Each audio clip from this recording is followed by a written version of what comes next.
Hi, இன்றைக்கி spring roll பண்ண போகிறோம். 1 கப் மைதா, 1 கப் கார்ன்ஃப்ளவர், உப்பு, எக்கு ஒயிட்டு தண்ணி சேர்த்து நல்லா கலந்துடுங்க. இந்த பதத்தில் இருக்கணும். அதை வடிகட்டி பேனில் ஊற்றிட்டு எக்ஸஸ் மாவை வடிகட்டி எடுத்து வச்சுடுங்க.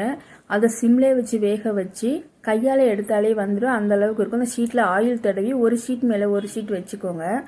பேனில் ஆயில் போட்டுட்டு இஞ்சி, பூண்டு, பச்சை மிளகா, வெங்காயம், முட்டைக்கோஸ், பீன்ஸு, கேரட், கொடமிளகா எல்லாம் போட்டு நல்லா வதக்கிட்டு அது மேலே oregano, soya sauce, pepper, vinegar, paneer எல்லாம் சேர்த்து 1 ஸ்பூன் மைதா மாவும் சேர்த்து நல்லா கலந்துட்டு ஃபில்லிங் ஷீட்டில் கொஞ்சம் வச்சுட்டு ஒரு ரோல் பண்ணி திரும்ப ஒரு ரோல் பண்ணி மைதா மாவு பேஸ்ட் பண்ணி சுற்றி ஒட்டிட்டு 2 சைடும் இந்த பக்கம் திருப்பிட்டு திரும்ப இந்த பக்கம் திருப்பிட்டு மூடி எடுத்தோன்னா நமக்கு ரெடி ஆகிடும். இதை நான் டீப் ஃப்ரை பண்ணல, ஷாலோ ஃப்ரை தான் பண்ணியிருக்கேன்.